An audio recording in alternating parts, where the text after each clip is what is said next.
At Birch, Julie sits before a meal she cannot touch, still carrying the news that Veron died during the mission.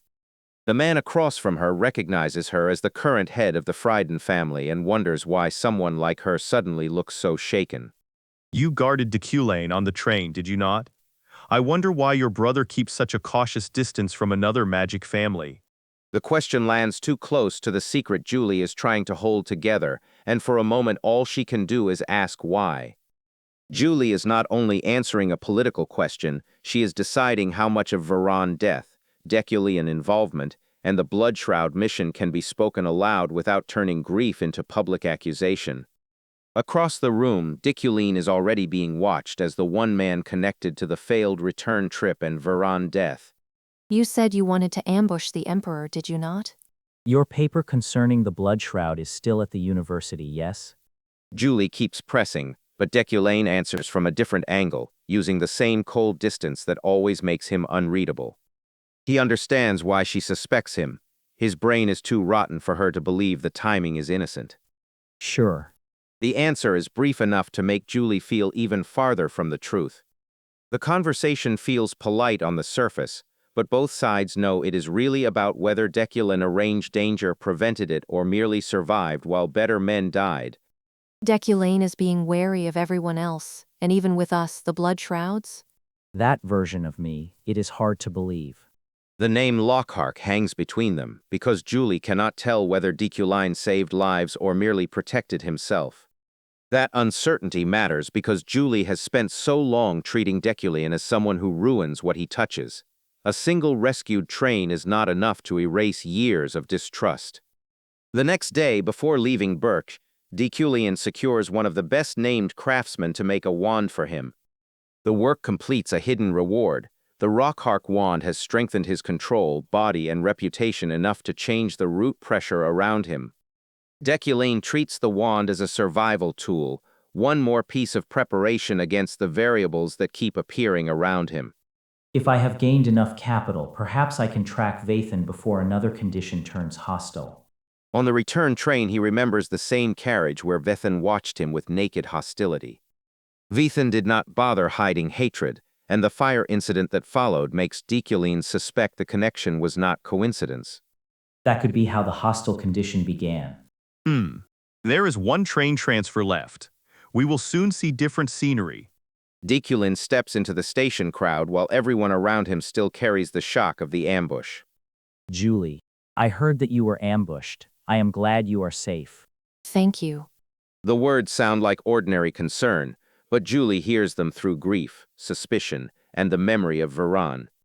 The fire condition is important because it was not random violence. Someone had enough motive, opportunity, and hostility to turn a return trip into a route event. I read the news. It said you worked with him to save the victims. How was he?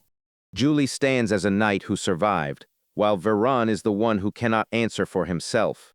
I was going to tell her everything. She remembers Veron trying to tell the truth before everything ended after their fight. But now that I am standing in front of her, I cannot bring myself to say anything. Could I tell her the truth? That Veron died after following me? Julie almost says the full truth, then stops because speaking it would force her to admit how badly the mission broke her chain of command. Deculein chooses concern instead of defense. He does not argue about his innocence because Julie is not ready to hear a clean explanation from him.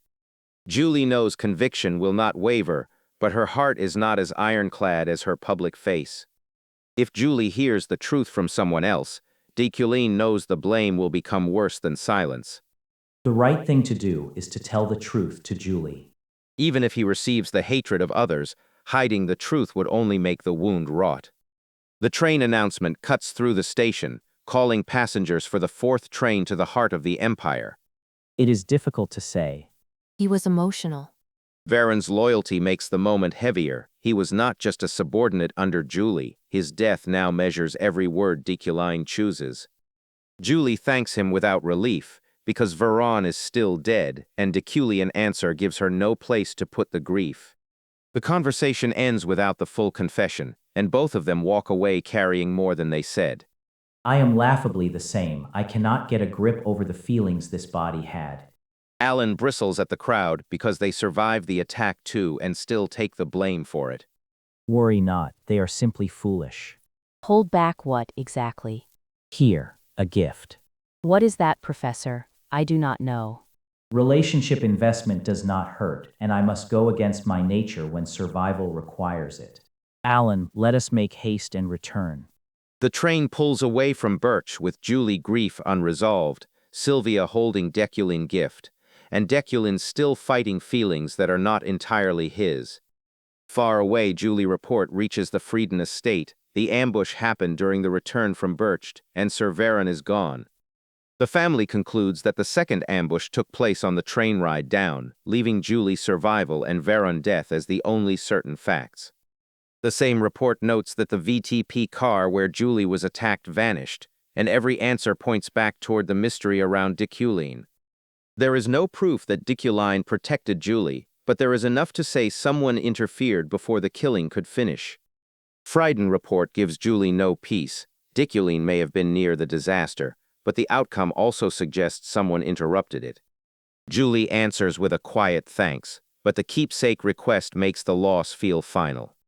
Julie rides home with the weight of that answer, knowing her reliable right arm is the one she lost. Are there perhaps things that we can take as keepsakes? I lost my reliable right arm. To think you left this world in vain. Julie can only mourn Veron as a reckless fool who left the world before she could repay his loyalty. Back at the capital, the story shifts to the Yukleine estate, where Uriel is fighting a very different kind of crisis. Her grief is private, but it changes the political temperature around Deculein. Veron's death will not remain only a battlefield loss if the family decides someone must answer for it. You have another fancy check, do you not? My lady, please calm down. Do you already forget what I told you? The situation is not great. The fee to create the wand was one blow, but the mansion itself may have to be sold within a week if the finances keep bleeding. Yukleine finance is not a simple pile of coins. The house wealth is tied to ownership, art, contracts, and prestige. Calm down for a moment. I have a way to secure more funds. Uriel panic is not childish spending anxiety. She is acting as the person who has to keep the Yukleine household standing while Deculein keeps creating expensive survival plans. What are you doing all of a sudden? These are all the items you bought because you had a ton of wealth. Just hold on and speak more ladylike. Deculein's answer is humiliatingly practical. He looks at the room not as family history, but as collateral that can be converted before the house collapses. Uriel admits she did not understand the reason at first, only that Deculein was treating old purchases like buried capital. His wealthy magnate instinct keeps pointing at one answer: use the expensive pieces not as decoration, but as leverage. Midas touch. What are you doing standing there with your hand out? Are you a moron? The room reacts like he has lost his mind, but Deculein treats the embarrassment as the price of solving the cash problem. You are supposed to hold on to antiques, not sell them for quick money. Be quiet, Uriel.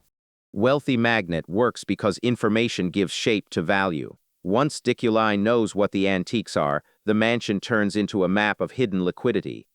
Roy, call an appraiser right away and transport these items. One vase alone is valued at 2.5 million eln, proving that the mansion has been hiding emergency money in plain sight. It has become an item that I do not want to sell. Handle them with care. Let us talk, Deculein. Are you really going to sell all of these? Uriel sees him selling identity. Deculein sees a route where pride preserved in porcelain is worth less than money that keeps the family alive. Do not worry, we will make enough. At the university, another small room carries another kind of pressure. Epherene Ordinary Magic Club is meeting in secret but dreaming big. A full house with kings. Epherene has won 3 rounds already. Maybe I can learn from a pro. I was so close. If only that one card came out. The appraisal proves his instinct is not madness. One object can buy time, which means every expensive relic becomes a possible answer to the next crisis. For Epherene, the noisy little club feels like a dream because it is the first place where she can laugh with friends. Her past still follows her: incidents, debts, and rooms where she was treated like a problem before she could speak. I am in a club with friends now. I am really liking this ordinary magic exploration club. That warmth breaks when the door opens and the academy adults arrive like an inspection squad. What is this? What is this club doing? I told you to stop coming here. The club scene matters because Epherene finally has a place that does not begin with Deculein old sin or her father disgrace. That is why the interruption hits so hard. Reelin and Beck, out. The rest of you should consider your situation. This teacher protects his own pride while acting as if the club is the disgrace. We submitted a club creation plan, and we were granted permission. We are an official club. Who allowed this stupid club to be formed? Wait, you are the commoner from that time. It is you again. Again with the commoner insult. Her happiness is small, almost embarrassing, but it is real. Cards, jokes, and ordinary magic give her a sense of belonging she has not been allowed to keep. You. Avert your eyes. There is no way proper faculty allowed a club like this. The professor insists no proper faculty member would ever approve a club like this. I approved it. I allowed it. Do you have any complaints, Professor Izin? Deculein. Deculein arrival freezes the clubroom because the same professor who allowed the club is now standing behind the man trying to crush it. Do you have any complaints, Izin? Epherene challenges the professor because she heard the mockery from the hallway and refuses to let it pass quietly. I came after getting harassed by Yariel, and now he is complaining as soon as I try to work. Deculein, I see. Then I will excuse myself. The professor tries to retreat by mocking the clubroom as empty and shabby. Do not call the mages of this university magic tower third-rate equipment furniture. Deculein does not comfort the club after Ezin leaves. His protection comes in the form of authority, money, and a demand that the room become worthy of instruction. I will take responsibility and change it all to something better, Professor. As expected of Ezin, you are still kind. It does look shabby. People who crawl through power like insects will always act like insects. The insult is cold enough to end the room struggle without another spell being cast. Once Ezin is gone, Deculein stands before the club as the person who protected it, and the person no one can fully trust. It is because of me, right? The students cannot decide whether to be grateful or afraid. Deculein has saved their club, but his help always feels like standing under a blade. Though I did not bring the train incident up in this wizard journal, the whole train was in the air. It was crazy. Would he tell us about what happened there? Silence, everyone. I will now begin the lecture. The first topic for today is pure elements and magic interference, a foundation that sounds simple until Deculein starts demonstrating it. Magic interference occurs when one spell disturbs another mage magic. Before we dive into the basics, there will first be a practical. He chooses magic interference because it is not just theory for gifted nobles. It is the kind of technique that decides whether a weaker mage survives contact with a stronger one. Mana circles bloom through the room as Deculein begins with action instead of theory. The students are forced to feel the pressure of colliding spells rather than merely memorize a definition. Blue magic fills the space around them, and each student realizes that the professor is not giving them a harmless club lesson. You may keep what you take. The lesson immediately becomes physical. Instead of asking the students to recite principles, he makes them protect their own circles under pressure. Yes, sir. While interfering with spells is important, blocking them is just as critical. While defending yourself against one mage is work, defending against many at a time is harder. The students try to hold their mana together while the lesson turns into a controlled battlefield. I was able to stop a train last time, but it has not been long since I memorized this technique. The question is how much mana I can endure at the same time. Although Sylvia aptitude is overwhelming, I wonder how my training will hold up against two mages. That distinction is important. Blocking is not the same as understanding, and Deculein wants them to feel the danger before he gives them the clean explanation. This place houses only the most talented prospects, and Deculein decides to use that fact as a test for himself. Mana. All of you attack me with anything and everyone at once. Sylvia fires first with controlled green force, measuring Deculein like a rival and not a student. Epherene steps into the challenge instead of hiding at the edge of the room. For Deculein, the practical is also a private experiment. stopping the train proved one kind of endurance. Facing a classroom full of gifted students tests another. I cannot lose. I cannot lose either. Their spells crash into Deculein guard, and the room realizes the practical is exposing pride as much as talent. He is using the best students as a live test of his own growth. That would be reckless for an ordinary professor, but Deculein's survival keeps demanding proof. Your principle is impossible. Speaking truthfully, I am also flustered. The blue circle starts to strain under the pressure, and Deculein sees that the students are pushing harder than expected. Sylvia's attack is clean and proud, the kind of force that expects to be recognized. She is not simply obeying the assignment, she is asking how far Deculein can stand above her. Or to be, for consensuous. Sylvia and Epherene keep firing, each trying to prove something different through the same spell pressure. Good work, Sylvia. You are first place. Sylvia lowers her gaze, accepting praise while still measuring where Deculein stands above her. Epherene fights for something different from praise. She is trying to break the old belief that she belongs below everyone else in the room. Sylvia's success was within my prediction. Around the room, other students collapse under the same exercise that Deculein continues to endure. If there is not anyone else. There is one more who has succeeded, it seems. The spell pressure starts to expose Deculein's limit, but he refuses to show the class that he is measuring himself as carefully as he is measuring them. I did it. Epherene raises a trembling hand with the spell still alive, proving that she belongs in the same room as the prodigies who look down on her. Deculein watches her in silence, because her success confirms a possibility he had already begun to suspect.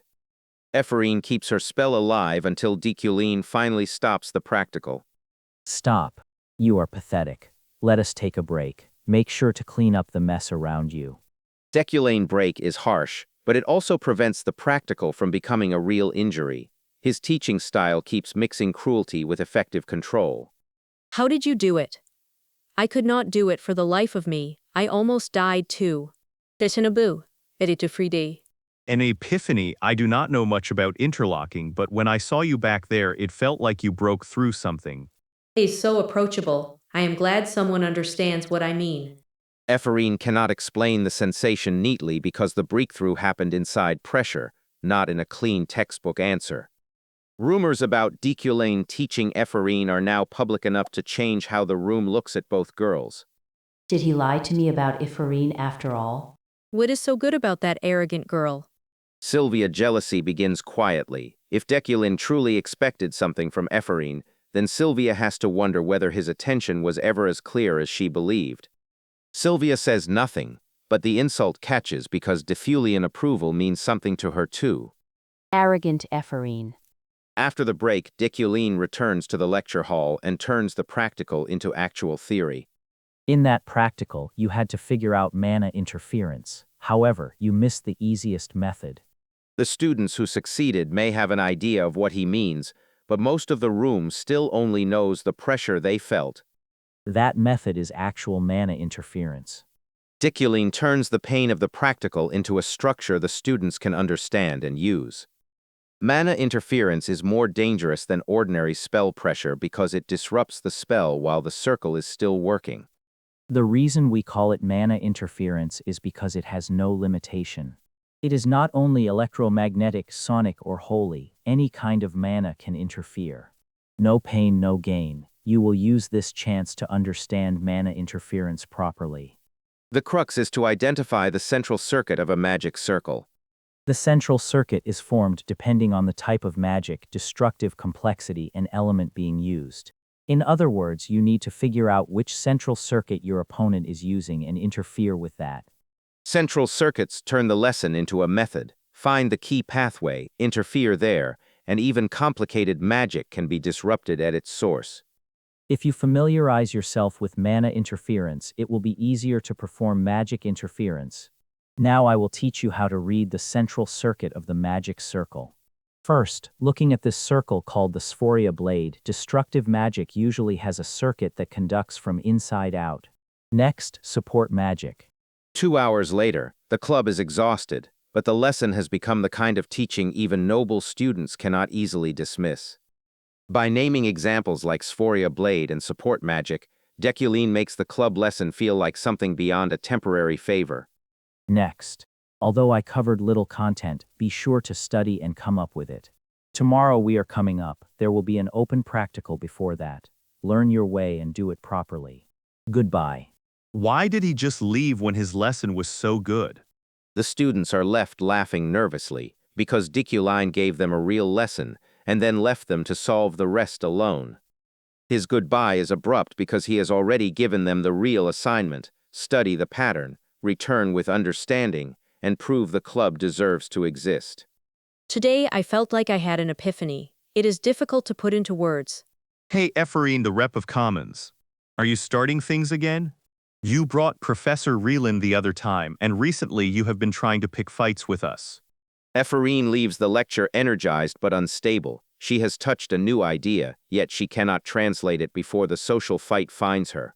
And because you only had success one time, you make all sorts of commands. I should not care. Even if I tell you. Even though you are someone who does not have a house or wealth, did you bribe him? What did you just say? What, it is true. Everyone knows he has been giving you private lessons. The accusation is not about one comment. It is about class, commoner status, and the suspicion that Deculein favor is the only reason Epherene is rising. What? I have never. Then explain. You did not even come from the academy. How did you improve so suddenly?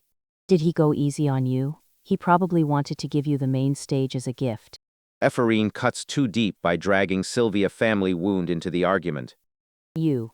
Say one more word. Sylvia steps in because Epherene words hit a wound she usually hides behind perfect posture and talent. Do you think I will not? Yeah, so go ahead and say it. Let it go, Epherene. Why are you going to do it? You already failed once. Mages always have to be cold. The line about having no home or parents crosses from rivalry into cruelty, and everyone nearby understands that the argument is no longer ordinary teasing. Thank you, Julie. You are right. I was a little worked up. The fight breaks apart before it turns into a disaster, but the hurt remains in the room after the magic is gone. Julie, let us get something good to eat on the way. I held myself back thanks to Julie, but what should I do about Beck? I am so mad I will not be able to stand by anymore. What am I supposed to do with that elitist now? Outside, Sylvia waits with a quiet intensity that makes Epherene stop. Can we talk?